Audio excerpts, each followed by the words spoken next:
ऑटल tinkering lab स्थापित किए गए हैं। इसमें 1 करोड़ से अधिक विद्यार्थी जुड़े हैं। साल 2014 तक देश में 7 एम्स और 390 से भी कम मेडिकल कॉलेज थे। वही पिछले दशक में 16 एम्स और 315 मेडिकल कॉलेज स्थापित किए गए।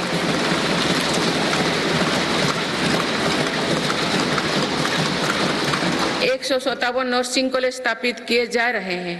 पिछले दशक में MBBS की सीटों में 2 गुना से भी अधिक की वृद्धि हुई है। माननीय सदस्यगण, पर्यटन क्षेत्र युवाओं के लिए रोजगार देने वाला एक बड़ा सेक्टर है। मेरी सरकार ने बीते 10 वर्षों में पर्यटन के क्षेत्र में अभूतपूर्व काम किए हैं।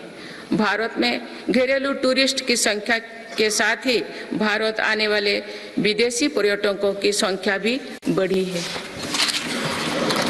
पर्यटन के क्षेत्र में जो वृद्धि हो रही है, इसका कारण भारत की बढ़ती साख है।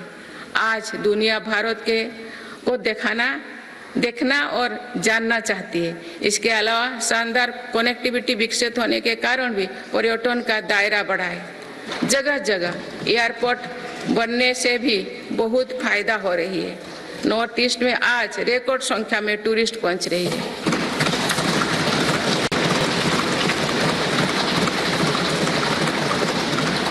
अंडमान निकोबार और लक्षद्वीप को लेकर उत्साह चरम पर है। मेरी सरकार ने देश भर में तीर्थ और ऐतिहासिक स्थलों के विकास पर बल दिया है।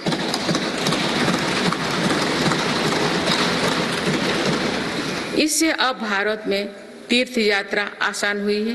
वही दुनिया भी भारत में हेरिटेज टूरिज्म को लेकर आकर्षित हो रही है। बीते 1 वर्ष में 8.5 करोड़ लोग काशी गए हैं।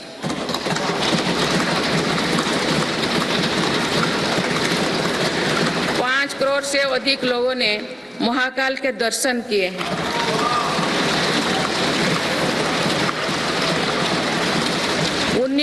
उन्नीस लाख से अधिक लोगों ने केदार धाम की यात्रा की है।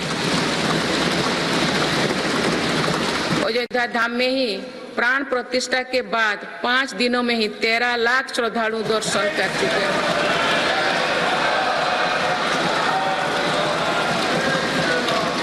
पूर्व पश्चिम उत्तर दक्षिण भारत के हर हिस्से में तीर्थ स्थलों पर सुविधाओं का अभूतपूर्व विस्तार हो रहा है। मेरी सरकार भारत को मीटिंग और प्रदर्शनी से जुड़े सेक्टर में भी अग्रणी बनाना चाहती है। इसके लिए भारत मंडपम और यशोभूमि जैसा इंफ्रास्ट्रक्चर बनाया जा रहा है।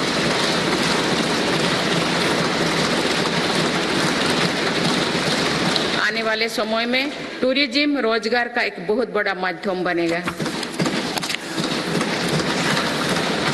माननीय सदस्यगण, देश की युवा शक्ति को कौशल और रोजगार से जोड़ने के लिए हम स्पोर्ट्स इकोनॉमी को मजबूत कर रहे हैं।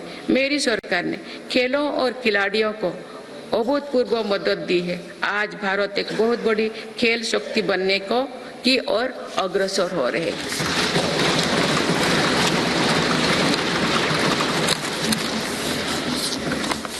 खिलाड़ियों के साथ ही आज हम स्पोर्ट्स से जुड़े दूसरे क्षेत्रों पर भी बल दे रहे हैं। आज नेशनल स्पोर्ट्स यूनिवर्सिटी बन चुकी है।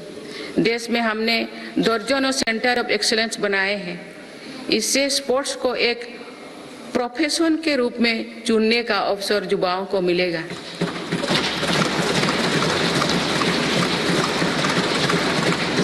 खेल उपकरण से जुड़ी इंडस्ट्री को भी हर प्रकार की मदद दी जा रही है।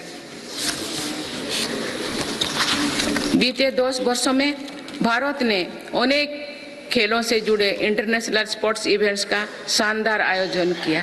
देश के युवाओं में कर्तव्यबोध और सेवा भाव का विस्तार करने के लिए मेरा युवा भारत संगठन बनाया गया है।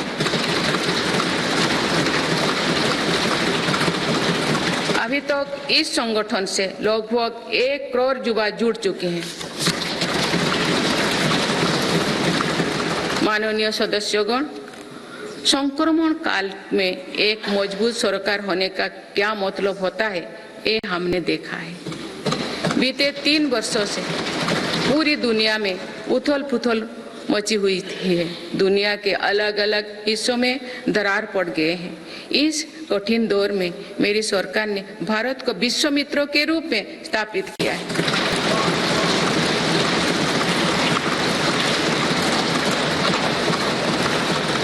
विश्व मित्र की भूमिका के कारण ही आज हम ग्लोबल साउथ की आवाज बन पाए हैं।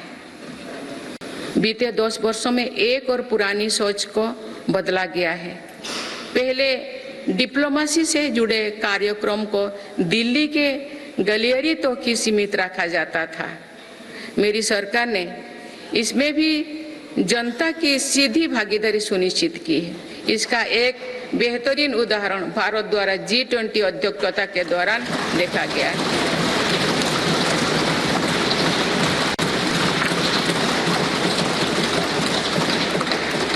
भारत ने G20 को जिस प्रकार जनता से जोड़ा, वैसा पहले कभी नहीं था। देश भर में हुए कार्यक्रम के जरिए भारत के वास्तविक सामर्थ्य से दुनिया का परिचय हुआ। जम्मू कश्मीर और नॉर्थ ईस्ट में पहली बार इतने बड़े अंतर्राष्ट्रीय कार्यक्रम हुए।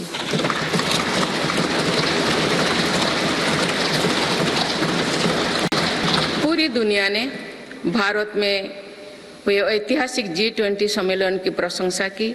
ऐसे बंटे हुए माहौलों में भी एक मत से दिल्ली घोषणा पत्र जारी होना ऐतिहासिक है। वुमेन लेड डेवलपमेंट से लेकर पर्यावरण के मुद्दों पर भारत का विजन दिल्ली घोषणा पत्र की नींव बना। हमारे प्रयासों से G20 में अफ्रीकन यूनियन के स्थायी सदस्यता को भी सराहा गया है। इसी सम्मेलन के दौरान Bharat middle east Europe corridor के निर्माण की घोषणा हुई है। ये कॉरिडोर भारत के सामुद्रिक सामर्थ्य को और सशक्त करेगा।